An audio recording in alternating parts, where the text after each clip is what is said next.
Hey, Barry here with Hooked on Headwaters, bringing you a little unboxing video. Now, sort of, kind of, not really. I've already unboxed it, put it on my rod. I'm going to show you that in just a minute. But what I did pick up was the Shimano SLX DC 151 HG.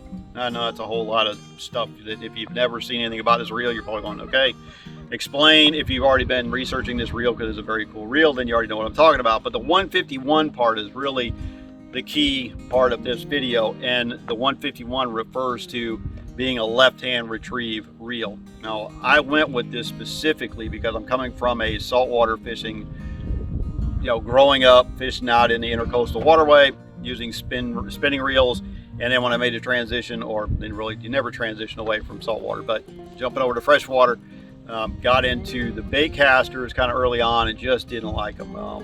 Didn't like the fact that you had to pick them up and put the box down. Do you really care what's in this box? Not really. What's in the box is the reel, a little bit of oil and paper. And you've probably already seen somebody unbox it, so it really doesn't matter. Anyway, it's just a box and a reel. Here's where you run into the situation. Most of the bait casters out there on the market, unless you specifically look for a left hand, are going to be right-hand reel. Well, if you're used to a spinning reel, which actually sits this way, but if you're used to a spinning reel and you're used to this, left hand cranking and right hand working the rod, to have to switch to a reel that has a right hand retrieve is a little bit cumbersome. You make your cast out there, okay, then you have to switch hands and then click, and it's just awkward.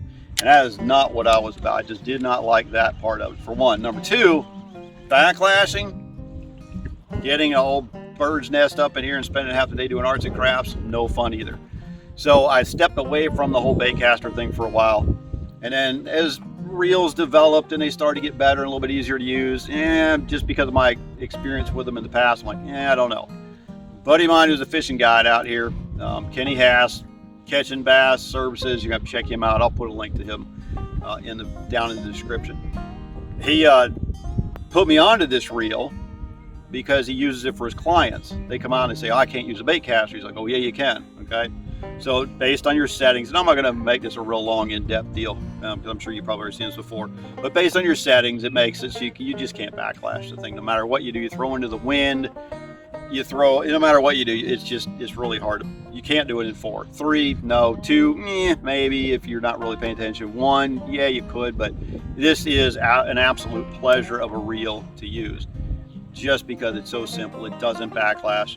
The 151 with the left-hand retrieve, got a nice big handle on it, so you're out away from your reel. So you can see here, and then if I go this way, maybe you can see how much space there is, a gap. So you've got a lot of handle to work with, which makes it really nice and comfortable.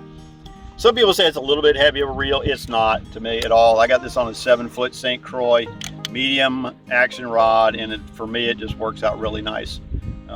So with that being said, if you're interested at all in making that transition over to a baitcaster reel, I cannot recommend enough. It's Shimano SLX DC 151 HG. Again, the HG is a 7.3, I think. There's one level below that's a 5 point something. I was looking at that, but after talking to Kenny, if you ever have any questions, always consult somebody who's out there on the water all the time. So I called Kenny and said, hey man, I'm looking at this, but I'm having a hard time finding the 7.3. I think I'll just go with the 5 point.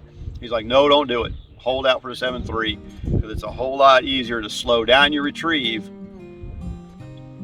and then have the pull power, the ratio to get your fish out of the structure and stuff quicker than to be using a lower ratio, a 5 point something reel, where you may be able to retrieve a lot slower. It's a little bit easier to work your baits, but if you're trying to get them out quick, it's not as fast as a little bit higher. So anyway, with that being said, that's why I held out. I found one.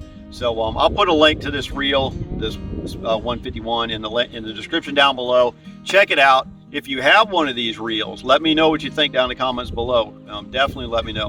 I'm real curious to see how other people like it. I know what I'm hearing from Kenny and talking to some of his clients, but he's really the only guy I know that's using this reel besides me now, and I love it. So with that being said, I'm going to go ahead and wrap this up. Check out our other videos.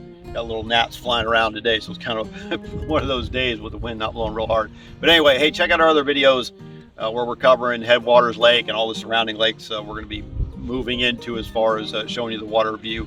We do a Thursday update on all the lakes around this area. We've got 5, just probably the best lakes in the country, really, when it comes down to it. Catches are in the 30 to 40 fish a day, easy, running up to the 9-10 pounders, pretty regular going through there. So hey, it's a great place to come to hang out for a week of fishing. And come on down, check us out. If you see us on the water, definitely say hello. So with that, we'll wrap it up. Thanks a lot for watching. We'll see you in the next video.